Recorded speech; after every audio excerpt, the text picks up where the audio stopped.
ಕರ್ತನಲ್ಲಿ ಪ್ರೀತಿಯುಳ್ಳ ಆತ್ಮೀಕ ಮಿತ್ರರೇ, ಇಂದಿನ ಸಮಗ್ರ ಸತ್ಯವೇದ ಅಧ್ಯಯನಕ್ಕಾಗಿ ನಿಮ್ಮನ್ನು ಯೇಸು ಕ್ರಿಸ್ತನ ಅತಿ ಶ್ರೇಷ್ಠವಾದ ನಾಮದಲ್ಲಿ ಸ್ವಾಗತಿಸುತ್ತೇವೆ. ಪ್ರಿಯರೇ, ದೇವರ ಕೃಪೆಯಿಂದ ಕಳೆದ ಕಾರ್ಯಕ್ರಮದಲ್ಲಿ ನಾವು ಯಾಜಕಾಂಡ ಪುಸ್ತಕದ 2ನೇ ಅಧ್ಯಾಯದಲ್ಲಿ ತಿಳಿಸಲ್ಪಟ್ಟಿರುವ ಧಾನ್ಯ ನೈವೇದ್ಯವನ್ನು ಕುರಿತು ಸ್ಪಷ್ಟವಾಗಿ ತಿಳಿದುಕೊಂಡಿರುವೆವು. ಇಂದು ನಾವು ಯಾಜಕಾಂಡ ಪುಸ್ತಕದ 3ನೇ ಅಧ್ಯಾಯದ 1ನೇ ವಚನದಿಂದ 17ನೇ ವಚನಗಳಲ್ಲಿರುವ ಸಮಾಧಾನ ಯಜ್ಞದ ಬಗ್ಗೆ ಹಂತ ಹಂತವಾಗಿ ತಿಳಿದುಕೊಳ್ಳೋಣ. ಬನ್ನಿರಿ, ಆತ್ಮನ ಸಹಾಯದಿಂದ ಅಧ್ಯಯನವನ್ನು ಪ್ರಾರಂಭಿಸೋಣ. ಕರ್ತನಲ್ಲಿ ಪ್ರೀತಿಯುಳ್ಳ ದೇವಜನರೇ, ಜೀವ ಸ್ವರೂಪನಾದ ಯೇಸು ಕ್ರಿಸ್ತನ ಪರಿಶುದ್ಧವುಳ್ಳ ನಾಮದಲ್ಲಿ ನಿಮ್ಮೆಲ್ಲರಿಗೂ ನನ್ನ ಪ್ರೀತಿಯ ವಂದನೆಗಳು.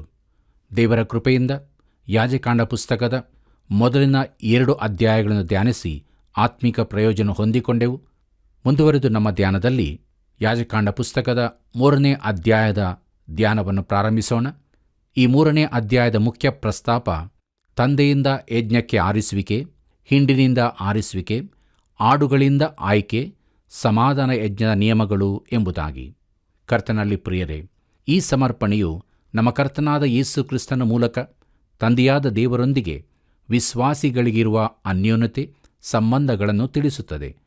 ನಾವು ದೇವರ ಬಳಿಗೆ ಬರತಕ್ಕ ಒಂದೇ ಮಾರ್ಗ ಯೇಸು ಕ್ರಿಸ್ತನೇ, ಆತನೇ ಮಾರ್ಗವಾಗಿದ್ದಾನೆ. ಮುಂದುವರೆದು ನಾವು ಹಿಂಡಿನಿಂದ ತಂದು ಯಜ್ಞಾರ್ಪಣೆ ಎಂಬ ವಿಚಾರವನ್ನು ನೋಡೋಣ. ಬನ್ನಿರಿ ಪ್ರಿಯರೇ, ನಮ್ಮ ಧ್ಯಾನವನ್ನು ಮುಂದುವರಿಸುವ ಹಾಗೆ ಯಾಜಕಾಂಡ ಪುಸ್ತಕ 3ನೇ ಅಧ್ಯಾಯ 1ನೇ ವಚನವನ್ನು ನೋಡೋಣ. ಅಲ್ಲಿ ಹೀಗೆ ಬರೆದದೆ: ಯಾವನಾದರೂ ಸಮಾಧಾನ ಯಜ್ಞ ಮಾಡಬೇಕಾದರೆ ಅವನು ಸಮರ್ಪಿಸುವ ಪಶುವು ದನವಾಗಿದ್ದ ಪಕ್ಷಕ್ಕೆ ಅದು ಗಂಡಾಗಲಿ ಹೆಣ್ಣಾಗಲಿ ಪೂರ್ಣಾಂಗವಾಗಿಯೇ ಇರಬೇಕು ಎಂಬುದಾಗಿ. ಪ್ರೀತಿಯುಳ್ಳ ದೇವಜನರೇ, ಒಂದು ರೀತಿಯಲ್ಲಿ ಸಮಾಧಾನ ಯಜ್ಞವು ಎಲ್ಲವನ್ನೂ ಒಳಗೊಂಡಿರುತ್ತದೆ. ಕ್ರಿಸ್ತನು ತನ್ನ ಕ್ರೂಜೆಯ ರಕ್ತದಿಂದ ಸಮಾಧಾನ ಮಾಡಿದ್ದರಿಂದ ಪಾಪಿಯು ದೇವರ ಬಳಿಗೆ ಬರಲು ಸಾಧ್ಯವಾಗಿದೆ. ಹಾಗೆಯೇ ಅದೇ ರಕ್ತದಿಂದ ದೇವರೊಂದಿಗೆ ಸಂಬಂಧವೂ ಅನ್ಯೋನ್ಯತೆಯೂ ಉಂಟಾಗಿರುತ್ತದೆ. ಪ್ರಿಯರೇ, ಕ್ರಿಸ್ತನು ಮತ್ತು ಆತನ ಬಿಡುಗಡೆಯ ಕಾರ್ಯವು ಸಮಾಧಾನಕ್ಕೆ ಸಾಕಾಗುವಷ್ಟು ಆಗಿದೆ. ಆದರೆ ಸಮಾಧಾನ ಯಜ್ಞದ ಪ್ರಾಮುಖ್ಯತೆಯು ಅನ್ಯೋನ್ಯತೆಯುಳ್ಳದ್ದಾಗಿದೆ. ಪ್ರೀತಿಯುಳ್ಳ ದೇವಜನರೇ, ಪಾಪಿಗೆ ಸುವಾರ್ತೆಯು ಏನನ್ನು ತೋರಿಸುತ್ತದೆ? ಅದು ಹೀಗಿರುತ್ತದೆ. ಅದೇನೆಂದರೆ, ಪಾಪಿಗಳಿಗೆ ದೇವರು ಹೀಗೆ ಹೇಳುತ್ತಾನೆ: ನೀನು ನಾಶನ ಪಾತ್ರನು, ನನ್ನಿಂದ ದೂರವಾಗಿದ್ದಿ, ಆದ್ದರಿಂದ ನಿನ್ನನ್ನು ನಾನು ನಿತ್ಯತ್ವದ ಕತ್ತಲೆಗೆ ದೂಡಬೇಕಾಗಿದೆ ಎಂಬುದಾಗಿ. ಪ್ರಿಯರೇ, ಒಂದು ವೇಳೆ ದೇವರು ಹಾಗೆ ಮಾಡುವುದಾದರೆ ಆತನು ನ್ಯಾಯವಂತನೂ ಪರಿಶುದ್ಧನೂ ಆಗಿ ಕಂಡುಬಂದು ಪರಲೋಕದ ದೇವದೂತರೆಲ್ಲ ಆತನಿಗೆ ಸ್ತೋತ್ರ ಸಲ್ಲಿಸುವರು. ಆದರೆ ಪ್ರಿಯ ಸ್ನೇಹಿತರೆ, ಕ್ರಿಸ್ತನು ನಮಗಾಗಿ ಮಾಡಿದ್ದು ದೇವರಿಗೆ ತೃಪ್ತಿಯನ್ನುಂಟು ಮಾಡಿದೆ. ಈಗ ನೀನು ದೇವರ ಬಳಿಗೆ ಬರಬಹುದು. ಸುವಾರ್ತೆಯ ಸಂದೇಶವು ಇದೇ ಆಗಿದೆ. ದೇವರು ಸಂಧಾನವಾಗಿದ್ದಾನೆ. ಆದರೆ ಪ್ರಶ್ನೆ ಏನೆಂದರೆ, ನೀನು ಸಂಧಾನವಾಗಿದ್ದೀಯಾ ಎಂಬುದಾಗಿ. ಯೇಸು ಕ್ರಿಸ್ತನು ಮಾಡಿದ್ದರಲ್ಲಿ ದೇವರು ತೃಪ್ತನಾಗಿದ್ದಾನೆ. ಇದುವೇ ಶುಭ ಸಂದೇಶವಾಗಿದೆ. ಅದುವೇ ಸುವಾರ್ತೆಯು. ದೇವರು ಈಗಾಗಲೇ ನಿನ್ನ ಕಡೆಗೆ ತಿರುಗಿದ್ದಾನೆ. ನೀನು ಆತನ ಕಡೆಗೆ ತಿರುಗಿಕೊಳ್ಳುತ್ತೀಯಾ?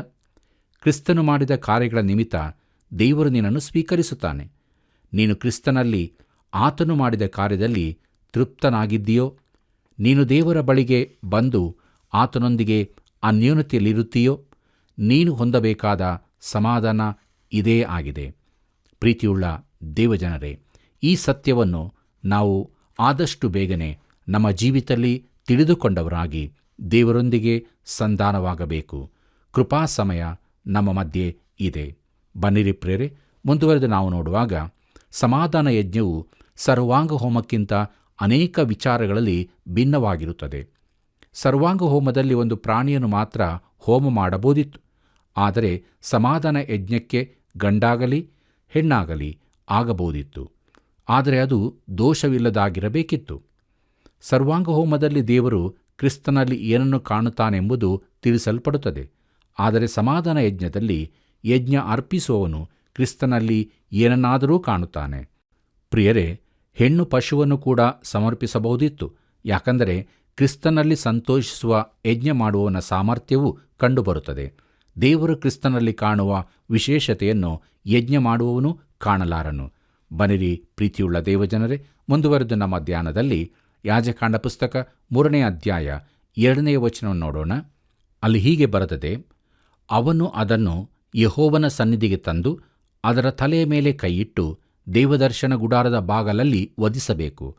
ಆರೋನನ ವಂಶದವರಾದ ಯಾಜಕರು ಅದರ ರಕ್ತವನ್ನು ಯಜ್ಞವೇದಿಗೆ ಸುತ್ತಲೂ ಎರಚಬೇಕು ಎಂಬುದಾಗಿ. ಪ್ರೀತಿಯುಳ್ಳ ದೇವಜನರೇ, ಇಲ್ಲಿಯವರೆಗೆ ಇದು ಸರ್ವಾಂಗ ಹೋಮದ ರೀತಿಯಲ್ಲೇ ಇದೆ. ಮುಂದುವರೆದು ನೋಡೋಣ. ಯಾಜಕಾಂಡ ಪುಸ್ತಕ 3ನೇ ಅಧ್ಯಾಯ 3 ಮತ್ತು 4ನೇ ವಚನದಲ್ಲಿ, ಆ ಯಜ್ಞ ಪಶುವಿನ ಒಪೆಯನ್ನು, ಕರುಳುಗಳ ಮೇಲಣ ಎಲ್ಲ ಕೊಬ್ಬನ್ನು, 2 ಹುರುಳಿಕಾಯಿಗಳನ್ನು, ಇವುಗಳ ಮೇಲೆ ಸೊಂಟದಲ್ಲಿರುವ ಕೊಬ್ಬನ್ನು, ಕಾಳಿಜದ ಹತ್ತಿರ ಹುರುಳಿಕಾಯಿಗಳ ತನಕ ಇರುವ ಕೊಬ್ಬನ್ನು ತೆಗೆದು ಯೆಹೋವನಿಗೆ ಹೋಮ ಮಾಡಬೇಕು ಎಂಬುದಾಗಿ. ಪ್ರೀತಿಯುಳ್ಳ ದೇವಜನರೇ, ಇಲ್ಲಿ ಸರ್ವಾಂಗ ಹೋಮಕ್ಕೂ ಇದಕ್ಕೂ ನಡುವಣ ವ್ಯತ್ಯಾಸವನ್ನು ನಾವು ಕಾಣಬಹುದು. ಸರ್ವಾಂಗ ಹೋಮದಲ್ಲಿನ ಎಲ್ಲ ವಸ್ತುಗಳನ್ನು ಪೂರ್ಣವಾಗಿ ವೇದಿಯ ಮೇಲೆ ಇಡಬೇಕಾಗಿತ್ತು. ಆದರೆ ಸಮಾಧಾನ ಯಜ್ಞದಲ್ಲಿ ಒಂದು ಭಾಗವನ್ನು ಮಾತ್ರ ಇಡಬೇಕಾಗಿತ್ತು. ಅದು ಯಾವ ಭಾಗ ಎಂಬುದಾಗಿ ಕೂಡ ತಿಳಿಸಲ್ಪಟ್ಟಿದೆ. ಅದು ಕೊಬ್ಬು ಹಾಗೂ ಒಳಗಿನ ಅಂಗಾಂಶಗಳನ್ನೊಳಗೊಂಡ ಪ್ರತ್ಯೇಕ ಭಾಗವಾಗಿತ್ತು. ಇದು ಏನನ್ನು ಸೂಚಿಸುತ್ತದೆ ಎಂಬುದಾಗಿ ನೋಡುವುದಾದರೆ, ಇದು ದೇವರಿಗೆ ಮಾತ್ರ ತಿಳಿದಿರುವ ಕ್ರಿಸ್ತನ ಆಂತರಿಕ ಐಶ್ವರ್ಯ, ಅಮೂಲ್ಯ ಗುಣಗಳು, ಕ್ರಿಸ್ತನ ಬೆಲೆಬಾಳುವ ಲಕ್ಷಣಗಳನ್ನು ಒಳಗೊಂಡಿದೆ. ಎಷ್ಟೊಂದು ಸುಂದರವಾಗಿದೆಯಲ್ಲವೇ? ಪ್ರೀತಿಯುಳ್ಳ ದೇವಜನರೇ, ದೇವರು ಆಂತರ್ಯವನ್ನು ಬಲ್ಲನು. ನಮಗೆ ಹೆಚ್ಚೇನು ತಿಳಿದಿರುವುದಿಲ್ಲ. ಆದ್ದರಿಂದಲೇ ಪೌಲನು ಹೀಗೆ ಹೇಳಿದ್ದಾನೆ. ಫಿಲಿಪ್ಪ್ಯರಿಗೆ ಬರೆದ ಪತ್ರಿಕೆ 3ನೇ ಅಧ್ಯಾಯ 10ನೇ ವಚನದಲ್ಲಿ, ಆತನನ್ನು, ಆತನ ಪುನರುತ್ಥಾನದಲ್ಲಿರುವ ಶಕ್ತಿಯನ್ನು, ಆತನ ಬಾಧೆಗಳಲ್ಲಿ ಪಾಲುಗಾರನಾಗಿರುವ ಪದವಿಯನ್ನೂ ತಿಳಿದುಕೊಂಡು ಆತನ ಮರಣದ ವಿಷಯದಲ್ಲಿ ಆತನಿಗೆ ಸಮರೂಪನಾಗಬೇಕೆಂಬುದೇ ನನ್ನ ಕುತೂಹಲವಾಗಿದೆ ಎಂಬುದಾಗಿ. ಹೌದು ಪ್ರಿಯರೇ, ಇದು ಬಹಳ ಪ್ರಾಮುಖ್ಯವಾದದ್ದು ಆಗಿದೆ. ಬನ್ನಿರಿ, ಮುಂದುವರೆದು ನಮ್ಮ ಧ್ಯಾನದಲ್ಲಿ ಯಾಜಕಾಂಡ ಪುಸ್ತಕ 3ನೇ ಅಧ್ಯಾಯ 5ನೇ ವಚನವನ್ನು ಗಮನಿಸೋಣ. ಅಲ್ಲಿ ಹೀಗೆ ನೋಡುತ್ತೇವೆ, ಆರೋನನ ವಂಶದವರಾದ ಯಾಜಕರು ಅದನ್ನು ಯಜ್ಞವೇದಿಯಲ್ಲಿ ಉರಿಯುವ ಕಟ್ಟಿಗೆಯ ಮೇಲಿರುವ ಸರ್ವಾಂಗ ಹೋಮ ದ್ರವ್ಯದ ಮೇಲೆಯೇ ಹೋಮ ಮಾಡಬೇಕು. ಅದು ಯೆಹೋವನಿಗೆ ಸುಗಂಧ ಹೋಮವಾಗಿರುವುದು ಎಂಬುದಾಗಿ.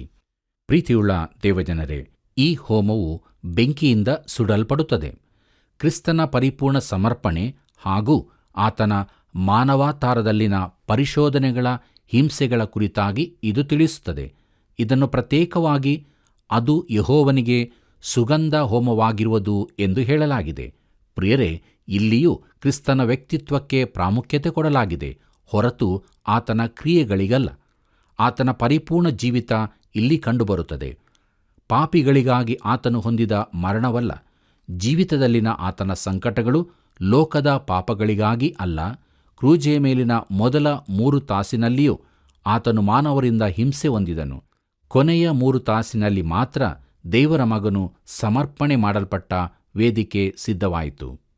ಆತನನ್ನು ಜಜ್ಜುವುದು ಯೆಹೋವನ ಸಂಕಲ್ಪವಾಗಿತ್ತು. ಆತನು ದುಃಖಕ್ಕೆ ಒಳಗಾದನು. ಆತನ ಆತ್ಮವು ಪಾಪಕ್ಕೆ ಪ್ರಾಯಶ್ಚಿತ್ತ ಯಜ್ಞವಾಯಿತು ಎಂಬುದಾಗಿ ಯೆಶಾಯನ ಪ್ರವಾದನೆ ಗ್ರಂಥ 53ನೇ ಅಧ್ಯಾಯ 10ನೇ ವಚನದಲ್ಲಿ ನಾವು ನೋಡುತ್ತೇವೆ. ಪ್ರಿಯರೇ, ಈ ಕೊನೆಯ 3 ತಾಸುಗಳು ಕತ್ತಲೆಯ ತೆರೆಯಿಂದ ಎಲ್ಲವನ್ನೂ ಮನುಷ್ಯರಿಗೆ ಮರೆಮಾಡಿತು. ಸಮಾಧಾನ ಯಜ್ಞವು ಸರ್ವಾಂಗ ಹೋಮವು ಒಟ್ಟಾಗಿ ಸೇರಿಸಲ್ಪಟ್ಟವು. ಕ್ರಿಸ್ತನ ಆಂತರ್ಯದ ಮಹಿಮೆ ಹಾಗೂ ಬೆಲೆಯು ಸಂಪೂರ್ಣವಾಗಿ ಕಾಣುವಂತೆ ಇದಾಯಿತು. ದೇವರಿಗೆ ಮಹಿಮೆಯಾಗಲಿ. ಮುಂದುವರೆದು ನಾವು ಮಂದೆಯಿಂದ ತಂದ ಯಜ್ಞಾರ್ಪಣೆ ಎಂಬ ವಿಷಯವನ್ನು ನೋಡೋಣ. ನಮ್ಮ ಧ್ಯಾನವನ್ನು ಮುಂದುವರಿಸುವ ಹಾಗೆ ಯಾಜಕಾಂಡ ಪುಸ್ತಕ 3ನೇ ಅಧ್ಯಾಯ 6 ಮತ್ತು 7ನೇ ವಚನವನ್ನು ಗಮನಿಸೋಣ. ಅಲ್ಲಿ ಹೀಗೆ ಬರುತ್ತದೆ, ಸಮಾಧಾನ ಯಜ್ಞಕ್ಕಾಗಿ ಯೆಹೋವನಿಗೆ ಸಮರ್ಪಿಸುವಂತಾದು ಕುರಿ ಅಥವಾ ಆಡು ಆಗಿರುವ ಪಕ್ಷದಲ್ಲಿ ಅದು ಗಂಡಾಗಲಿ ಹೆಣ್ಣಾಗಲಿ ಪೂರ್ಣಾಂಗವಾಗಿರಬೇಕು. ಅದು ಕುರಿಯಾಗಿದ್ದರೆ ತಂದವನು ಅದನ್ನು ಯೆಹೋವನ ಸನ್ನಿಧಿಗೆ ತೆಗೆದುಕೊಂಡು ಬಂದು ಅದರ ತಲೆಯ ಮೇಲೆ ಕೈಯಿಟ್ಟು ದೇವದರ್ಶನದ ಗುಡಾರದ ಎದುರಾಗಿ ಅದನ್ನು ವಧಿಸಬೇಕು ಎಂಬುದಾಗಿ. ಪ್ರೀತಿಯುಳ್ಳ ಸಹೋದರ ಸಹೋದರಿಯರೇ, ಇಲ್ಲಿ ಕುರಿಯು ಕ್ರಿಸ್ತನ ಗುಣಲಕ್ಷಣಗಳನ್ನು ವಿಶಿಷ್ಟ ರೀತಿಯಲ್ಲಿ ಪ್ರಕಟಿಸುತ್ತದೆ. ಆದ್ದರಿಂದ ಸಮಾಧಾನ ಯಜ್ಞಕ್ಕೆ ಅದು ವಿಶೇಷ ರೀತಿಯ ತಕ್ಕದ್ದಾಗಿರುತ್ತದೆ. ಹೋರಿಯು ನಮ್ಮ ಕರ್ತನ ಸೇವೆಯ ಸೇವಕತನವನ್ನು ತೋರಿಸುತ್ತದೆ. ಹೋರಿಯು ಸಾಕು ಪ್ರಾಣಿಯಾಗಿದ್ದು ಹೊರೆ ಹೊರಲಿಕ್ಕೂ ಗದ್ದೆ ಉಳಲಿಕ್ಕೂ ಉಪಯೋಗಿಸಲ್ಪಡುತ್ತಿತ್ತು. ಆ ದಿನಗಳಲ್ಲಿ ಬೇಕಾದ ಸಾಗಾಟ ಹಾಗೂ ವ್ಯವಹಾರಗಳ ಪ್ರತೀಕವಾಗಿತ್ತು. ಪ್ರಿಯರೇ, ಹೋರಿಯು ಮನುಷ್ಯನ ಸೇವಕನೂ ಸ್ನೇಹಿತನೂ ಆಗಿತ್ತು. ಹೋರಿಯು ಕ್ರಿಸ್ತನ ಸೇವಕತನದ ಪ್ರತಿನಿಧಿಯಾಗಿತ್ತು ಎಂಬುದನ್ನು ನಾವಿಲ್ಲಿ ತಿಳಿದುಕೊಳ್ಳುತ್ತೇವೆ. ಪ್ರಿಯರೇ, ಮಾರ್ಕನ ಸುವಾರ್ತೆಯಲ್ಲಿ ಕ್ರಿಸ್ತನ ಸೇವೆಯ ಈ ವಿಚಾರವನ್ನೇ ಎತ್ತಿ ತೋರಿಸಲಾಗಿದೆ. ಆದರೆ ಇದರ ಅರ್ಥ ಕ್ರಿಸ್ತನು ಮಾನವನ ಗುಲಾಮನಾಗಿದ್ದನು ಎಂದಲ್ಲ. ಮಾರ್ಕನ ಸುವಾರ್ತೆಯಲ್ಲಿ ಆತನು ದೇವರ ಸೇವಕನಾಗಿ ಕಂಡುಬರುತ್ತಾನೆ. ಆತನು ದೇವರ ಚಿತ್ತ ನೆರವೇರಿಸುವುದಕ್ಕಾಗಿ ಬಂದವನು. ಪ್ರಿಯರೇ, ಕುರಿಯು ಕ್ರಿಸ್ತನು ಸಂಪೂರ್ಣವಾಗಿ ಮಾನವ ಜೀವಿತ ಮರಣಗಳೊಂದಿಗೆ ಸೇರಿರುವುದನ್ನು ತಿಳಿಸುತ್ತದೆ. ಪ್ರಿಯ ಸ್ನೇಹಿತನೇ, ನೀನು ಇದನ್ನೆಂದಾದರೂ ಗಮನಿಸಿದ್ದೀಯಾ? ಯೇಸುವಿನ ಸೇವೆಯ ಪ್ರಾರಂಭದಲ್ಲಿ ಸ್ಥಾನಿಕನಾದ ಯೋಹಾನನು ಆತನನ್ನು ಲೋಕದ ಪಾಪವನ್ನು ನಿವಾರಣೆ ಮಾಡುವ ಯಜ್ಞದ ಕುರಿ ಎಂದು ಹೇಳಿದನು. ಇದನ್ನಾವು ಯೋಹಾನ ಬರೆದ ಸುವಾರ್ತೆ 1ನೇ ಅಧ್ಯಾಯ 29ನೇ ವಚನದಲ್ಲಿ ನೋಡುತ್ತೇವೆ. ಅದು ಆತನ ಕಾರ್ಯಗಳಿಗೆ ಸೂಚಕವಾಗಿತ್ತು. ಮುಂದಕ್ಕೆ ಅವನು ಯಜ್ಞಕ್ಕೆ ದೇವರು ನೇಮಿಸಿದ ಕುರಿ ಎಂದು ಹೇಳಿ ಆತನ ವ್ಯಕ್ತಿತ್ವವನ್ನು ಸೂಚಿಸಿದನು. ಇದನ್ನು ಯೋಹಾನ ಬರೆದ ಸುವಾರ್ತೆ 1ನೇ ಅಧ್ಯಾಯ 36ನೇ ವಚನದಲ್ಲಿ ನೋಡುತ್ತೇವೆ. ಕರ್ತನಲ್ಲಿ ಪ್ರೀತಿಯುಳ್ಳ ದೇವಜನರೇ, ಆದಿಯಿಂದಲೂ ಕುರಿಯು ಮಾನವನ ಪಾಪವನ್ನು ಸಹಿಸುವ ಸ್ಥಾನವನ್ನು ತೆಗೆದುಕೊಂಡಿರುವುದನ್ನು ನೋಡುತ್ತೇವೆ. ಹೇಬೇಲನು ಮಾಡಿದ ಪ್ರಥಮ ಯಜ್ಞವು ಕುರಿಯದ್ದಾಗಿತ್ತು. ದೇವರು ಆದಾಮ ಹವ್ವರನ್ನು ಕೂಡ ಕುರಿಯ ಚರ್ಮದಿಂದ ಹೊದಿಸಿರಬಹುದು. ಇದಕ್ಕೆ ಆಧಾರವಿಲ್ಲ, ಆದರೆ ಹೇಬೇಲನ ಯಜ್ಞದಿಂದ ಈ ರೀತಿ ಊಹಿಸಬಹುದು. ಯೆಶಾಯನ ಪ್ರವಾದನೆ ಗ್ರಂಥ 53ನೇ ಅಧ್ಯಾಯದಲ್ಲಿ ಯೇಸು ಕ್ರಿಸ್ತನು ನಮಗೆ ಬದಲಾಗಿದ್ದು ನಮ್ಮ ಪಾಪ ಅಪರಾಧಗಳನ್ನು ಹೊತ್ತುಕೊಂಡನು ಎಂಬುದನ್ನು ನೋಡುತ್ತೇವೆ. ಯೆಶಾಯನ ಪ್ರವಾದನೆ ಗ್ರಂಥ 53ನೇ ಅಧ್ಯಾಯ 7ನೇ ವಚನದಲ್ಲಿ ಹೀಗೆ ಓದುತ್ತೇವೆ: ವಧ್ಯ ಸ್ಥಾನಕ್ಕೆ ಒಯ್ಯಲ್ಪಡುವ ಕುರಿಯಂತೆಯೂ ಉಣ್ಣೆ ಕತ್ತರಿಸುವರ ಮುಂದೆ ಮೌನವಾಗಿರುವ ಕುರಿಯ ಹಾಗೂ ಇದ್ದನು, ಬಾಯಿ ತೆರೆಯಲೇ ಇಲ್ಲ ಎಂಬುದಾಗಿ. ಹೌದು ಪ್ರಿಯರೇ, ಆತನು ಕುರಿಯಾಗಿ ನಮ್ಮ ಸ್ಥಾನವನ್ನು ತೆಗೆದುಕೊಂಡನು. ಆತನು ಪುನರುತ್ಥಾನದಲ್ಲಿಯೂ ಕುರಿಯೆಂದು ಕರೆಯಲ್ಪಟ್ಟನು. ಪ್ರಕಟಣೆ ಪುಸ್ತಕ 5ನೇ ಅಧ್ಯಾಯ 6ನೇ ವಚನದಲ್ಲಿ ಹೀಗೆ ನೋಡುತ್ತೇವೆ: ಸಿಂಹಾಸನವು 4 ಜೀವಿಗಳು ಇದ್ದ ಸ್ಥಳಕ್ಕೂ ಮಧ್ಯದಲ್ಲಿ ಒಂದು ಕುರಿ ಕೊಯ್ಯಲ್ಪಟ್ಟದ್ದಾಗಿ ನಿಂತಿರುವುದನ್ನು ಕಂಡೆನು. ಅದಕ್ಕೆ 7 ಕೊಂಬುಗಳು 7 ಕಣ್ಣುಗಳು ಇದ್ದವು. ಅವು ಏನೆಂದರೆ ಭೂಮಿಯ ಮೇಲೆಲ್ಲ ಕಳುಹಿಸಲ್ಪಟ್ಟಿರುವ ದೇವರ 7 ಆತ್ಮಗಳು ಎಂಬುದಾಗಿ. ಪ್ರಿಯರೇ, ಅಲ್ಲದೆ ಆತನು ಮಹಿಮೆಯಿಂದ ಕೂಡಿದ ಕುರಿಯೂ ಆಗಿದ್ದಾನೆ. ಪ್ರಕಟಣೆ ಪುಸ್ತಕ 6ನೇ ಅಧ್ಯಾಯ 16 ಮತ್ತು 17ನೇ ವಚನದಲ್ಲಿ ಹೀಗೆ ನೋಡುತ್ತೇವೆ: ಬೆಟ್ಟಗಳಿಗೂ ಬಂಡೆಗಳಿಗೂ ನಮ್ಮ ಮೇಲೆ ಬೀಳಿರಿ, ಸಿಂಹಾಸನದ ಮೇಲೆ ಕೂತಿರುವಾತನ ಮುಖಕ್ಕೂ ಯಜ್ಞದ ಕುರಿಯಾದಾತನ ಕೋಪಕ್ಕೂ ನಮ್ಮನ್ನು ಮರೆಮಾಡಿರಿ. ಅವರ ಕೋಪವು ಕಾಣಿಸುವ ಮಹಾದಿನ ಬಂದದೆ, ಅದರ ಮುಂದೆ ನಿಲ್ಲುವುದಕ್ಕೆ ಯಾರು ಶಕ್ತರು ಎಂದು ಹೇಳಿದರು ಎಂಬುದಾಗಿ. ಪ್ರೀತಿಯುಳ್ಳ ದೇವಜನರೇ, ಎಲ್ಲ ಹೋಮಗಳಲ್ಲಿಯೂ ಕುರಿಯು ಕ್ರಿಸ್ತನನ್ನು ಸಂಪೂರ್ಣವಾಗಿ ಪ್ರತಿನಿಧಿಸುವಂಥದ್ದಾಗಿದೆ. ಬನ್ನಿರಿ, ಮುಂದುವರೆದು ನಮ್ಮ ಧ್ಯಾನದಲ್ಲಿ ಯಾಜಕಾಂಡ ಪುಸ್ತಕ 3ನೇ ಅಧ್ಯಾಯ 8ರಿಂದ 10 ವಚನಗಳವರೆಗೆ ಧ್ಯಾನ ಮಾಡೋಣ. ಅಲ್ಲಿ ಹೀಗೆ ನೋಡುತ್ತೇವೆ: ಅದರ ತಲೆಯ ಮೇಲೆ ಕೈಯಿಟ್ಟು ದೇವದರ್ಶನದ ಗುಡಾರದ ಎದುರಾಗಿ ಅದನ್ನು ವಧಿಸಬೇಕು. ಆರೋನನ ವಂಶದವರಾದ ಯಾಜಕರು ಅದರ ರಕ್ತವನ್ನು ಯಜ್ಞವೇದಿಗೆ ಸುತ್ತಲೂ ಎರಚಬೇಕು. ಆ ಸಮಾಧಾನ ಯಜ್ಞ ಪಶುವಿನ ಕೊಬ್ಬನ್ನು ಯೆಹೋವನಿಗೋಸ್ಕರ ಹೋಮವಾಗಿ ಸಮರ್ಪಿಸಬೇಕು. ಹೇಗೆಂದರೆ ಬಾಲದ ಕೊಬ್ಬನ್ನೆಲ್ಲ ಬೆನ್ನೆಲುಬಿನ ಬಳಿಯಿಂದ ತೆಗೆದುಬಿಟ್ಟು ಅದನ್ನು, ವಪೆಯನ್ನು, ಕರುಳುಗಳ ಮೇಲಣ ಎಲ್ಲ ಕೊಬ್ಬನ್ನು, 2 ಹುರುಳಿಕಾಯಿಗಳನ್ನು, ಇವುಗಳ ಮೇಲೆ ಸೊಂಟದಲ್ಲಿರುವ ಕೊಬ್ಬನ್ನು, ಕಾಳಿಜದ ಮೇಲೆ ಹುರುಳಿಕಾಯಿಗಳ ತನಕ ಇರುವ ಕೊಬ್ಬನ್ನು ಎಂಬುದಾಗಿ. ಪ್ರೀತಿಯುಳ್ಳ ದೇವಜನರೇ, ಇಲ್ಲಿನ ಆಚಾರ ವಿಧಿಗಳು ಮಂದೆಯಿಂದ ತಂದ ಪಶುವಿನ ಯಜ್ಞದ ವಿಧಿಗಳಂತೆಯೇ ಇರುತ್ತದೆ. ಕೊಬ್ಬು ದೇವರ ಭಾಗವಾಗಿದೆ. ಅದು ಪ್ರಾಣಿಯ ದೇಹದಲ್ಲಿನ ಉತ್ತಮ ಭಾಗವೆಂದು ಎಣಿಸಲ್ಪಟ್ಟಿದೆ. ಕೊಬ್ಬಿದ ಪ್ರಾಣಿ ಎಂದರೆ ಅದು ಅತ್ಯುತ್ತಮವಾದದ್ದು. ಹೀಗೆ ಅತ್ಯುತ್ತಮವಾದದ್ದನ್ನು ದೇವರಿಗೆ ಸಮರ್ಪಿಸಬೇಕು. ಪ್ರೀತಿಯುಳ್ಳ ದೇವಜನರೇ, ಕೊಬ್ಬು ಉತ್ತಮ ಭಾಗವೆಂದು ತಿಳಿಸುವ ಅನೇಕ ಸತ್ಯವೇದದ ಭಾಗಗಳಿವೆ. ಅವುಗಳು ಯಾವುದೆಂದರೆ, ಹೋಗಿರಿ, ಕೊಬ್ಬನ್ನು ಉಣ್ಣಿರಿ, ಮಧುರಪಾನ ಸೇವಿಸಿರಿ ಎಂಬುದಾಗಿ ನೆಹೆಮೀಯನ ಪ್ರವಾದನೆ ಗ್ರಂಥ 8ನೇ ಅಧ್ಯಾಯ 10ನೇ ವಚನದಲ್ಲಿ ಓದುತ್ತೇವೆ. ಹಾಗೆಯೇ ಯೆಶಾಯನ ಪ್ರವಾದನೆ ಗ್ರಂಥ 25ನೇ ಅಧ್ಯಾಯ 6ನೇ ವಚನದಲ್ಲಿ ಹೀಗೆ ಓದುತ್ತೇವೆ: ಈ ಪರ್ವತದಲ್ಲಿನ ಸಕಲ ಜನಾಂಗಗಳಿಗೂ ಸಾರವತ್ತಾದ ಮೃಷ್ಟಾನ್ನದಿಂದಲೂ ಮಡ್ಡಿಗಟ್ಟಿದ ಮೇಲೆ ಶೋಧಿಸಿದ ದ್ರಾಕ್ಷಾರಸದಿಂದಲೂ ಕೂಡಿದ ಔತಣವನ್ನು ಅಣಿಮಾಡುವನು ಎಂಬುದಾಗಿ. ಮುಂದುವರೆದು ನಾವು ಲೂಕನ ಬರೆದ ಸುವಾರ್ತೆ 15ನೇ ಅಧ್ಯಾಯ 23ನೇ ವಚನದಲ್ಲಿ ನೋಡುತ್ತೇವೆ: ಕೊಬ್ಬಿಸಿದ ಆ ಕರುವನ್ನು ತಂದು ಕೊಯ್ಯಿರಿ, ಹಬ್ಬ ಮಾಡೋಣ, ಉಲ್ಲಾಸಪಡೋಣ ಎಂಬುದಾಗಿ. ಪ್ರೀತಿಯುಳ್ಳ ದೇವಜನರೇ, ಈ ದಿನಗಳಲ್ಲಿ ದೇಹದ ತೂಕ ಕಡಿಮೆ ಮಾಡಬೇಕೆಂದಿರುವವರು ಕೊಬ್ಬನ್ನು ತಿನ್ನಬಾರದು ಎಂಬುದಾಗಿ ಹೇಳುವುದನ್ನು ನಾವು ಕೇಳಿದ್ದೇವೆ. ಪ್ರಿಯರೇ, ಕೊಬ್ಬು ಮಾಂಸದ ಉತ್ತಮ ಭಾಗವೆಂದು ಪರಿಗಣಿಸಲ್ಪಡುತ್ತದೆ. ದೇವರು ಹೇಳಿದ್ದಾನೆ, ಕರುಳುಗಳ ಮೇಲಣ ಎಲ್ಲ ಕೊಬ್ಬನ್ನು, 2 ಹುರುಳಿಕಾಯಿಗಳನ್ನು, ಅವುಗಳ ಮೇಲಣ ಕೊಬ್ಬನ್ನು ಯೆಹೋವನಿಗೆ ಸಮರ್ಪಿಸಬೇಕು ಎಂಬುದಾಗಿ. ಪ್ರೀತಿಯುಳ್ಳ ದೇವಜನರೇ, ಸಮಾಧಾನ ಯಜ್ಞದ ಆಳವಾದ ನಿಜ ಅರ್ಥವನ್ನು ನಾವು ಇಲ್ಲಿ ಕಾಣುತ್ತೇವೆ. ದೇವರೊಂದಿಗಿನ ಅನ್ಯೋನ್ಯತೆ ಕ್ರಿಸ್ತನ ರಕ್ತದ ಮೇಲೆ ಆಧಾರಿತವಾಗಿದೆ ನಿಜ. ಆದರೆ ಈ ಅನ್ಯೋನ್ಯತೆಗೆ ಇನ್ನೊಂದು ಪಕ್ಷವೂ ಇದೆ. ಅದನ್ನು ಪೂರ್ತಿಗೊಳಿಸಬೇಕಾದರೆ ವಿಶ್ವಾಸಿಯು ಪೂರ್ಣ ಸಮರ್ಪಣೆಯೊಂದಿಗೆ ತನ್ನ ಜೀವಿತವನ್ನು ಒಪ್ಪಿಸಿಕೊಡಬೇಕು. ಎಲೈ ಕಷ್ಟಪಡುವವರೇ, ಹೊರೆಹೊತ್ತವರೇ, ನೀವೆಲ್ಲರೂ ನನ್ನ ಬಳಿಗೆ ಬನ್ನಿರಿ, ನಾನು ನಿಮಗೆ ವಿಶ್ರಾಂತಿ ಕೊಡುವೆನು ಎಂದು ಹೇಳಿದ ಯೇಸುವಿನ ಕರೆಯಲ್ಲಿ ಇದು ತಿಳಿಸಲ್ಪಟ್ಟಿದೆ. ಆತನು ಒಂದು ವಿಶ್ರಾಂತಿಯನ್ನು ಕೊಡುತ್ತಾನೆ. ಅದು ಸುರಿಸಲ್ಪಟ್ಟ ರಕ್ತದಿಂದ ಸೂಚಿತವಾಗಿದೆ. ಅದು ಬಿಡುಗಡೆಯ ವಿಶ್ರಾಂತಿಯೂ ಆಗಿದೆ. ಮುಂದುವರೆದು ಯೇಸು ಕ್ರಿಸ್ತನು ಹೇಳಿದ್ದಾನೆ, ನನ್ನ ನೊಗವನ್ನು ನಿಮ್ಮ ಮೇಲೆ ತೆಗೆದುಕೊಂಡು ನನ್ನಲ್ಲಿ ಕಲಿತುಕೊಳ್ಳಿರಿ, ಆಗ ನಿಮ್ಮ ಆತ್ಮಗಳಿಗೆ ವಿಶ್ರಾಂತಿ ಸಿಕ್ಕುವುದು. ಯಾಕಂದರೆ ನನ್ನ ನೊಗವು ಮೃದುವಾದದ್ದು, ನನ್ನ ಹೊರೆಯು ಹೌರವಾದದ್ದು ಎಂಬುದಾಗಿ. ಇದನ್ನಾವು ಮತ್ತಾಯನ ಬರೆದ ಸುವಾರ್ತೆ 11ನೇ ಅಧ್ಯಾಯ 29 ಮತ್ತು 30ನೇ ವಚನದಲ್ಲಿ ಕಾಣುತ್ತೇವೆ. ಪ್ರೀತಿಯುಳ್ಳ ದೇವಜನರೇ, ಈ ವಿಶ್ರಾಂತಿಯು ಕೊಬ್ಬಿನ ಮೂಲಕ ಸಂಕೇತಿಸಲ್ಪಟ್ಟಿದೆ. ನಾವು ಆತನ ಬಳಿಗೆ ಬಂದು ನಮ್ಮನ್ನು ಆತನಿಗೆ ಸಮರ್ಪಿಸಬೇಕು. ಇದು ಸಮರ್ಪಣೆಯ ವಿಶ್ರಾಂತಿಯಾಗಿದೆ. ಮುಂದಕ್ಕೆ ನಾವು ನೋಡುತ್ತೇವೆ, ಬಾಲದ ಕೊಬ್ಬನ್ನೆಲ್ಲ ಎಂಬುದಾಗಿ. ಪ್ರಿಯರೇ, ಈ ಕುರಿಗಳು ವಿಶೇಷ ತಳಿಯವುಗಳಾಗಿದ್ದು ಅವುಗಳ ಬಾಲವು ತುಂಬಾ ಕೊಬ್ಬಿನಿಂದ ಕೂಡಿದ್ದು ಸುಮಾರು 15 ಪೌಂಡ್ ತೂಕ ಬಾಲದ್ದೇ ಇರುತ್ತದೆ ಎಂಬುದಾಗಿ ಕಂಡುಬಂದಿದೆ. ಬನ್ನಿರಿ ಪ್ರಿಯರೇ, ನಮ್ಮ ಧ್ಯಾನ ಮುಂದುವರಿಸುವ ಹಾಗೆ ಯಾಜಕಾಂಡ ಪುಸ್ತಕ 3ನೇ ಅಧ್ಯಾಯ 11ನೇ ವಚನವನ್ನು ಓದಿಕೊಳ್ಳೋಣ. ಅಲ್ಲಿ ಹೀಗೆ ನೋಡುತ್ತೇವೆ, ಯಾಜಕನು ಯಜ್ಞವೇದಿಯ ಮೇಲೆ ಹೋಮ ಮಾಡಬೇಕು, ಅದು ಅಗ್ನಿ ಮೂಲಕವಾಗಿ ಯೆಹೋವನಿಗೆ ಆಹಾರವಾಗುವುದು ಎಂಬುದಾಗಿ.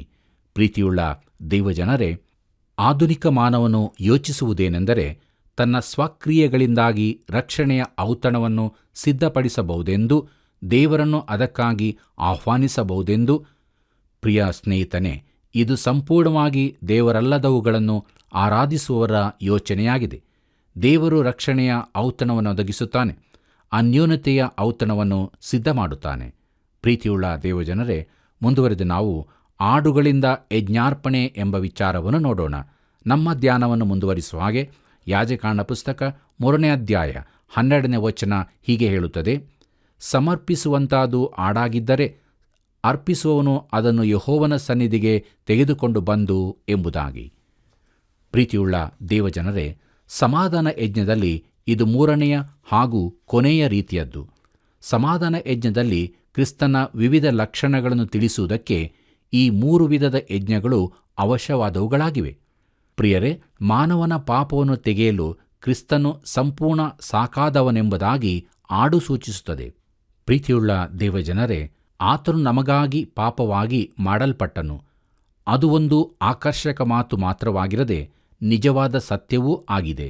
ಆತನು ನಮ್ಮ ಪಾಪಗಳಿಗಾಗಿ ಪ್ರಾಯಶ್ಚಿತ್ತವಾಗಿದ್ದು ನಮ್ಮ ಪಾಪಗಳ ಸಾಲವನ್ನು ಪೂರ್ತಿಯಾಗಿ ತೀರಿಸಿದನು. ನಿನ್ನ ಪಾಪಗಳ ಪೂರ್ಣ ಶಿಕ್ಷೆಯನ್ನು ಆತನು ತೆಗೆದುಕೊಂಡನು.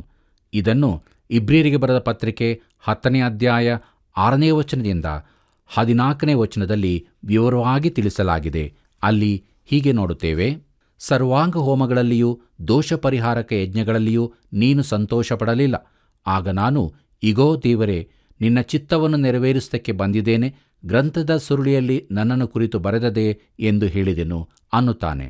ಧರ್ಮಶಾಸ್ತ್ರದ ಪ್ರಕಾರ ಸಮರ್ಪಣೆಯಾಗುತ್ತಾ ಬರುವ ಯಜ್ಞ ನೈವೇದ್ಯಗಳು, ಸರ್ವಾಂಗ ಹೋಮಗಳು, ದೋಷ ಪರಿಹಾರಕ ಯಜ್ಞಗಳು ನಿನಗೆ ಇಷ್ಟವಾಗಿರಲಿಲ್ಲ, ನೀನು ಅವುಗಳಲ್ಲಿ ಸಂತೋಷಪಡುವುದಿಲ್ಲ ಎಂದು ಮೇಲೆ ಹೇಳಿದ ತರುವಾಯ, ಇಗೋ ನಿನ್ನ ಚಿತ್ತವನ್ನು ನೆರವೇರಿಸುವುದಕ್ಕೆ ಬಂದಿದ್ದೇನೆ ಎಂದು ಹೇಳಿದ್ದಾನೆ.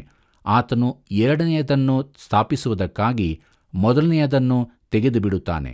ಯೇಸು ಕ್ರಿಸ್ತನು ಒಂದೇ ಸಾರಿ ದೇಹ ಸಮರ್ಪಣೆ ಮಾಡಿ ದೇವರ ಚಿತ್ತವನ್ನು ನೆರವೇರಿಸಿದರಿಂದಲೇ ನಾವು ಶುದ್ಧರಾದೆವು. ಇದಲ್ಲದೆ ಆ ಯಾಜಕರೆಲ್ಲರೂ ದಿನಾಲೂ ಸೇವೆ ಮಾಡುತ್ತಾ ಎಂದಿಗೂ ಪಾಪ ನಿವಾರಣೆ ಮಾಡಲಾರದಂಥ ಒಂದೇ ವಿಧವಾದ ಯಜ್ಞಗಳನ್ನು ಪದೇ ಪದೇ ಸಮರ್ಪಿಸುತ್ತಾ ನಿಂತುಕೊಂಡಿರುವರು. ಆದರೆ ಈ ಯಾಜಕನು ಪಾಪ ನಿವಾರಣೆಗೋಸ್ಕರ ನಿರಂತರವಾಗಿ ನಿಲ್ಲುವ ಒಂದೇ ಯಜ್ಞವನ್ನು ಸಮರ್ಪಿಸಿ ದೇವರ ಬಲಗಡೆಯಲ್ಲಿ ಕೂತುಕೊಂಡನು. ಅಂದಿನಿಂದ ತನ್ನ ವಿರೋಧಿಗಳು ತನ್ನ ಪಾದಪೀಠವಾಗಿ ಹಾಕಲ್ಪಡುವ ತನಕ ಆತನು ಕಾದಿರುವನು. ಪವಿತ್ರರಾಗುತ್ತಿರುವವರನ್ನು ಒಂದೇ ಸಮರ್ಪಣೆಯಿಂದ ನಿರಂತರವಾಗಿ ಸಿದ್ಧಿಗೆ ತಂದಿದ್ದಾನಷ್ಟೇ ಎಂಬುದಾಗಿ. ಪ್ರೀತಿಯುಳ್ಳ ದೇವಜನರೇ, ಆಡನ್ನು ಹೋಮ ಮಾಡುವ ವಿಧಿವಿಧಾನವು ಮೊದಲಿನ 2 ಹೋಮಗಳ ವಿಧಿವಿಧಾನಗಳಂತೆಯೇ ಇದೆ. ಪ್ರೀತಿಯುಳ್ಳ ದೇವಜನರೇ, ನಮ್ಮ ಕಾರ್ಯಕ್ರಮದ ಅಂತ್ಯಭಾಗಕ್ಕೆ ಬಂದಿರುವಾಗ ಕೊನೆಯದಾಗಿ ಯಾಜಕಾಂಡ ಪುಸ್ತಕ 3ನೇ ಅಧ್ಯಾಯ 13ನೇ ವಚನದಿಂದ 17ನೇ ವಚನದವರೆಗೆ ನೋಡಿಕೊಳ್ಳೋಣ. ಅಲ್ಲಿ ಹೀಗೆ ಬರೆದದೆ: ಅದರ ತಲೆಯ ಮೇಲೆ ಕೈಗಳನ್ನಿಟ್ಟು ದೇವದರ್ಶನ ಗುಡಾರದ ಎದುರಾಗಿ ವಧಿಸಬೇಕು. ಆರೋನನ ವಂಶದವರಾದ ಯಾಜಕರು ಅದರ ರಕ್ತವನ್ನು ಯಜ್ಞವೇದಿಗೆ ಸುತ್ತಲೂ ಎರಚಬೇಕು. ಅದರ ವಪೆಯನ್ನು, ಕರುಳುಗಳ ಮೇಲಣ ಎಲ್ಲಾ ಕೊಬ್ಬನ್ನು, 2 ಹುರುಳಿಕಾಯಿಗಳನ್ನು, ಇವುಗಳ ಮೇಲೆ ಸೊಂಟದಲ್ಲಿರುವ ಕೊಬ್ಬನ್ನು, ಕಾಳಿಜದ ಹತ್ತಿರ ಹುರುಳಿಕಾಯಿಗಳ ತನಕ ಇರುವ ಕೊಬ್ಬನ್ನು ಯೆಹೋವನಿಗೋಸ್ಕರ ಅಗ್ನಿಯ ಮೂಲಕ ಸಮರ್ಪಿಸಬೇಕು. ಯಾಜಕನು ಅದನ್ನು ಯಜ್ಞವೇದಿಯ ಮೇಲೆ ಹೋಮ ಮಾಡಬೇಕು. ಅದು ಸುಗಂಧ ಹೋಮರೂಪವಾಗಿ ಯೆಹೋವನಿಗೆ ಆಹಾರವಾಗಿರುವುದು. ಯಜ್ಞ ಪಶುಗಳ ಕೊಬ್ಬೆಲ್ಲವೂ ಯೆಹೋವನದು. ಕೊಬ್ಬನ್ನಾಗಲಿ ರಕ್ತವನ್ನಾಗಲಿ ತಿನ್ನಕೂಡದೆಂಬುದು ನಿಮಗೂ ನಿಮ್ಮ ಸಂತತಿಯವರಿಗೂ ನೀವು ವಾಸಿಸುವ ಎಲ್ಲ ಸ್ಥಳಗಳಲ್ಲಿಯೂ ಶಾಶ್ವತ ನಿಯಮ ಎಂಬುದಾಗಿ. ಪ್ರೀತಿಯುಳ್ಳ ದೇವಜನರೇ, ಇಲ್ಲಿನ 2 ವಾಕ್ಯಗಳು ನಾವು ಸ್ವಲ್ಪ ನಿಂತು ಯೋಚಿಸಬೇಕಾಗಿದೆ. ಅದೇನೆಂದರೆ, ಎಲ್ಲ ಕೊಬ್ಬನ್ನು ಯೆಹೋವನಿಗೋಸ್ಕರ ಸಮರ್ಪಿಸಬೇಕು ಮತ್ತು ಕೊಬ್ಬನ್ನಾಗಲಿ ರಕ್ತವನ್ನಾಗಲಿ ತಿನ್ನಕೂಡದು ಎಂಬುದೇ. ಪ್ರಿಯರೇ, ಇದು ಬಹು ವಿಶೇಷವಾಗಿ ಎದ್ದು ಕಾಣುವ ನಿಷೇಧಗಳು. 7ನೇ ಅಧ್ಯಾಯದಲ್ಲಿ ಸಮಾಧಾನ ಯಜ್ಞದ ವಿವರಣೆಯ ಸಂದರ್ಭದಲ್ಲಿ ಇವೆಲ್ಲವೂ ವಿವರಿಸಲ್ಪಟ್ಟಿದೆ. ಪ್ರೀತಿಯುಳ್ಳ ದೇವಜನರೇ, ಕೊಬ್ಬನ್ನು ತಿನ್ನಬಾರದೆಂಬುದಕ್ಕೆ ಕಾರಣವನ್ನು ಕೂಡ ಇಲ್ಲಿ ತಿಳಿಸಲಾಗಿದೆ. ಕೊಬ್ಬು ದೇವರಿಗೆ ಸೇರಿದ್ದು, ಮಾನವನು ರಕ್ತದಿಂದ ಬಿಡುಗಡೆ ಹೊಂದಿದ್ದಾನೆಂಬುದು ಪುನರುಚ್ಚರಿಸಲಾಗಿದೆ. ಈ ಮೂಲ ಕಾರಣದಿಂದಾಗಿಯೇ ನಾವು ದೇವರೆದುರು ಸ್ವೀಕರಿಸಲ್ಪಟ್ಟಿದ್ದೇವೆ. ಆತನಿಗೆ ಪರಿಪೂರ್ಣವಾದ ಸಮರ್ಪಣೆ ಕೊಡಬೇಕು. ನಮ್ಮ ಜೀವಿತವನ್ನು ಪ್ರೀತಿಯಿಂದ ಯಜ್ಞವರ್ಪಿಸುವಾಗ ನಮ್ಮ ಬಿಡುಗಡೆಯುಂಟಾಗಿ ಆತನ ಅನ್ಯೋನ್ಯತೆಯ ಸಮಾಧಾನದಲ್ಲಿ ನಾವು ಸೇರಿಕೊಳ್ಳುತ್ತೇವೆ. ಪ್ರಿಯರೇ, ಸಮಾಧಾನ ಯಜ್ಞದ ನಿಯಮ ಎಂಬುದನ್ನು ನೋಡೋಣ. ಸಮಾಧಾನ ಯಜ್ಞದ ನಿಯಮವು ವಿವರವಾಗಿ ಯಾಜಕಾಂಡ ಪುಸ್ತಕ 7ನೇ ಅಧ್ಯಾಯ 11ರಿಂದ 38ನೇ ವಚನದಲ್ಲಿ ಬರೆಯಲ್ಪಟ್ಟಿದೆ. 5 ಯಜ್ಞಗಳಲ್ಲಿ ಇದು ಕೊನೆಯದು. ದೇವರ ಸಮಾಧಾನವನ್ನು ಪ್ರವೇಶಿಸುವ ಮೊದಲು ಉಳಿದ 4 ಯಜ್ಞಗಳ ಮೌಲ್ಯವನ್ನು ತಿಳಿದುಕೊಳ್ಳಬೇಕು. ಪ್ರೀತಿಯುಳ್ಳ ದೇವಜನರೇ, ಆರೋನನು ಆತನ ವಂಶದವರು ಸಮಾಧಾನ ಯಜ್ಞದ ಭಾಗವಾಗಿ ಯಜ್ಞ ಪಶುವಿನ ಎದೆ ಹಾಗೂ ಭುಜದ ಭಾಗವನ್ನು ಪಡೆಯುತ್ತಾರೆಂದು ತಿಳಿದರೆ ಸಾಕು. ಎದೆಯು ಕ್ರಿಸ್ತನು ನಮ್ಮ ಕಡೆಗೆ ತೋರಿಸುವ ಪ್ರೀತಿಯ ಪ್ರತೀಕವಾಗಿದೆ. ಭುಜವು ಕ್ರಿಸ್ತನ ಬಲ ಸಾಮರ್ಥ್ಯಗಳನ್ನು ಸೂಚಿಸುತ್ತದೆ. ಆತನು ಪರಿಪೂರ್ಣವಾಗಿ ರಕ್ಷಿಸಲು ಸಮರ್ಥನಾಗಿದ್ದಾನೆ. ಇದು ಕ್ರಿಸ್ತನಲ್ಲಿ ನಮಗಿರುವ ಭಾಗ್ಯವಾಗಿದೆ. ಈ ಭಾಗ್ಯವನ್ನು ನಾವೆಲ್ಲರೂ ಹೊಂದಿಕೊಂಡವರಾಗಿ ನಿತ್ಯ ಜೀವದ ನಿರೀಕ್ಷೆಯಲ್ಲಿ ಜೀವಿಸೋಣ. ಕರ್ತನ ಕೃಪೆಯು ಸದಾ ನಿಮ್ಮ ಸಂಗಡ ಇರಲಿ. ಸಮಾಧಾನ ಯಜ್ಞವು ಸರ್ವಾಂಗ ಹೋಮವು ಒಟ್ಟಾಗಿ ಸೇರಿಸಲ್ಪಟ್ಟಿವೆ ಎಂದು ಕ್ರಿಸ್ತನ ಆಂತರ್ಯದ ಮಹಿಮೆ ಹಾಗೂ ಬೆಲೆಯು ಸಂಪೂರ್ಣವಾಗಿ ಕಾಣುವಂತೆ ಇದಾಯಿತು ಎಂಬುದಾಗಿ ನೋಡಿದೆವು. ಪ್ರಿಯರೇ, ಕ್ರಿಸ್ತನ ಪರಿಪೂರ್ಣ ಸಮರ್ಪಣೆ ಹಾಗೂ ಆತನ ಮಾನವಾವತಾರದಲ್ಲಿನ ಪರಿಶೋಧನೆ ಹಿಂಸೆಗಳ ಕುರಿತಾಗಿ ಧ್ಯಾನಿಸಿದೆವು. ಇದನ್ನೇ ಯೆಹೋವನಿಗೆ ಸುಗಂಧ ಹೋಮ ಎಂದು ಹೇಳಲಾಗಿದೆ. ಪ್ರಿಯರೇ, ಕ್ರಿಸ್ತನು ಯಜ್ಞಕ್ಕೆ ದೇವರು ನೇಮಿಸಿದ ಕುರಿ ಎಂಬುದಾಗಿ ತಿಳಿದುಕೊಂಡ ನಾವು ನಮ್ಮನ್ನೇ ಸಜೀವ ಯಜ್ಞವಾಗಿ ಆತನಿಗೆ ಸಮರ್ಪಿಸಿಕೊಳ್ಳೋಣ. ಬನ್ನಿರಿ, ಪ್ರಾರ್ಥನೆ ಮಾಡೋಣ. ಪರಿಶುದ್ಧನು ಕೃಪಾ ಸಂಪೂರ್ಣನಾಗಿರುವಂಥ ರಕ್ಷಕನಾದ ಯೇಸು ಸ್ವಾಮಿಯಲ್ಲಿ ತಂದೆಯಾದ ದೇವರೇ, ನೀನು ತೋರಿಸಂಥ ಪ್ರೀತಿ, ಕೃಪೆ, ಕರುಣೆಗಳಿಗಾಗಿ ನಿನಗೆ ಸ್ತೋತ್ರ. ನಮ್ಮನ್ನು ನಿನ್ನ ಜೋಕೇಳ ಹಸ್ತಕ್ಕೆ ಒಪ್ಪಿಸಿಕೊಟ್ಟಿದ್ದೇವೆ. ನಮ್ಮನ್ನು ಸ್ವೀಕರಿಸು, ನಮ್ಮನ್ನು ಶುದ್ಧೀಕರಿಸಿ ನಿನ್ನ ರಾಜ್ಯದ ಮಹಿಮೆಗೋಸ್ಕರ ನಮ್ಮ ಜೀವಿತ ನಾವು ಜೀವಿಸೋದಕ್ಕೆ ಸಹಾಯ ಮಾಡು. ತಂದೆಯಾದ ದೇವರೇ, ಯಾರ್ಯಾರು ಯಥಾರ್ಥವಾಗಿ ಪ್ರಾರ್ಥನೆ ಮಾಡುತ್ತಾ ಇದ್ದಾರೋ ಅವರೆಲ್ಲರನ್ನು ಕರುಣಿಸಿ ನೀನವರ ಸಂಗಡ ಮಾತನಾಡಿ ನಿಜವಾದ ಸಮರ್ಪಣೆ ಜೀವಿತಕ್ಕೆ ನಡೆಸು. ಹೀಗೆಲ್ಲರ ಜೀವಿತದಲ್ಲಿ ನಿನಗೆ ಮಾತ್ರ ಮಹಿಮೆಯಾಗಲಿ. ಯಾರ್ಯಾರು ಇನ್ನೂ ಕಠಿಣವಾಗಿದ್ದಾರೋ ಅವರ ಹೃದಯಗಳನ್ನು ಕೂಡ ನಿನ್ನ ವಾಕ್ಯದ ಮೂಲಕವಾಗಿ ಒಡೆದು ಸಮರ್ಪಣೆಯ ಜೀವಿತಕ್ಕೆ ನಡೆಸು. ಯೇಸುವಿನ ನಾಮದಲ್ಲಿ ಬೇಡಿದೆವೆ ತಂದೆ, ಆಮೆನ್.